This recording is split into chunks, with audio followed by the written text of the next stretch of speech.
سورہ نجم کی آیت نمبر 39 میں اللہ سبحانہ و تعالیٰ کا ارشاد ہے کہ انسان کو وہی کچھ ملے گا جس کی وہ کوشش کرے گا۔ صرف یہی ایک آیت ہم مسلمانوں کی غلط فہمی دور کر دینے کے لیے کافی ہے۔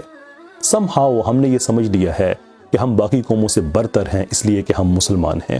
یہ افسوسناک پیغام اپنے آدھے مطلب کے ساتھ ہمیں ہماری مسجدوں نے اور ہمارے مدرسوں نے دیا۔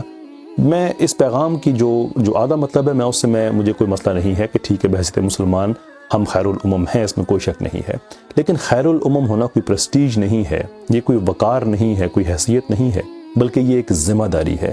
اور ذمہ داری یہ ہے کہ جب آپ کو خیر الامم کہا جائے تو پھر آپ کا ایک سٹینڈرڈ ہونا چاہیے، ایک رویہ ہونا چاہیے، آپ دنیا کے لیے ایک مثال ہونے چاہیے، اور ان سب چیزوں کا تعلق عمل کے ساتھ ہے، سٹیٹس کے ساتھ نہیں ہے۔ اللہ کی ذات نے کوئی تقسیم نہیں کی کہ آپ مسلمان ہیں، آپ غیر مسلم ہیں، بس آپ کو وہی کچھ ملے گا جس کی آپ نے کوشش کی ہے۔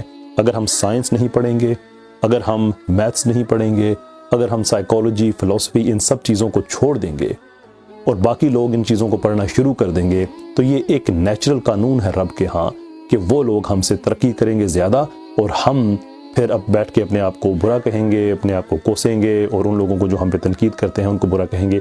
میں خود بڑا بحیثیت مسلمان مجھے اپنے مذہب پہ بڑا فخر ہے، اپنے عقیدے پہ بڑا فخر ہے، اور وہ ملحد لوگ جو ہمیں بار بار تانے دیتے ہیں میری ایک کھلی جنگ ہے ان کے ساتھ علمی اور ادبی میدان میں، لیکن میں انہیں بلیم نہیں کر سکتا جب میں خود نہ پڑھوں، جب میں خود اس چیز کو سمجھ لوں کہ چونکہ میں مسلمان ہوں باقی دنیا مجھ سے کم تر ہے، تو پھر میں ان پہ الزام نہیں لگا سکتا، پھر مجھے سوچنا ہوگا۔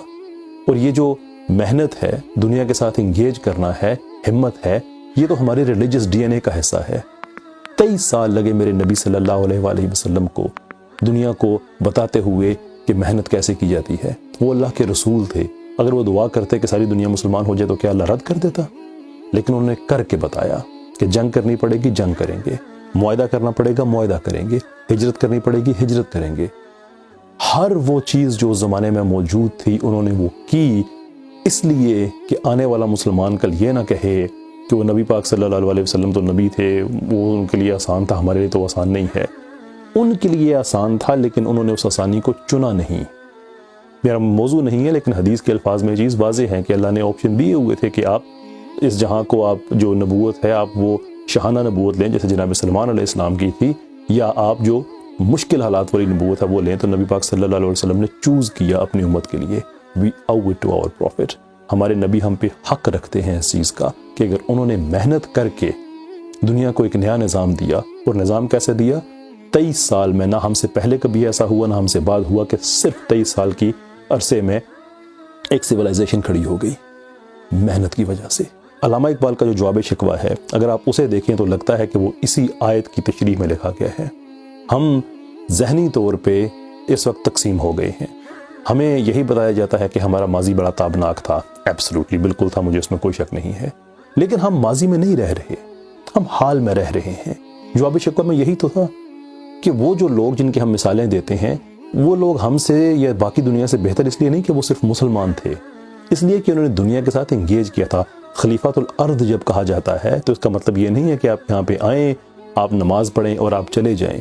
نماز پڑھنا میرے ایمان کا حصہ ہے، روزے رکھنا میرے ایمان کا حصہ ہے، لیکن جو دنیا کے ساتھ انگیجمنٹ ہے وہ صرف عبادات کے مجموعے تک محدود نہیں ہے، اس میں علم کا حصول ہے، اس میں ریسرچ ہے، اس میں ڈیولپمنٹ ہے، وہی چیزیں جو پہلے زمانے کے مسلمان کیا کرتے تھے، اور یہی وجہ ہے کہ ان میں پھر کوئی الخوارزمی پیدا ہوا، ان میں کوئی ابن الحیثم پیدا ہوا، ان میں البیرونی، یعنی کہ وہ اپنے اپنے فیلڈز کے سارے ماسٹرز گزرے۔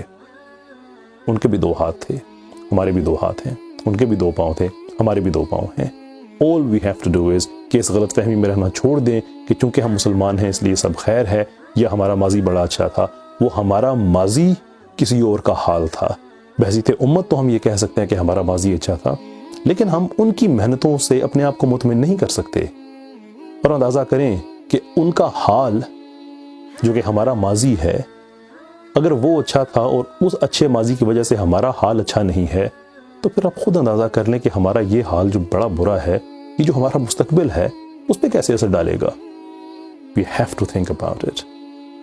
اللہ عز و جل نے یہ زمین ہمارے لیے مسخر کی ہے اس لیے کہ ہم اس کے ساتھ انگیج کریں، اور اللہ تو کہتا ہے کہ تمہیں بے مقصد نہیں بنایا گیا۔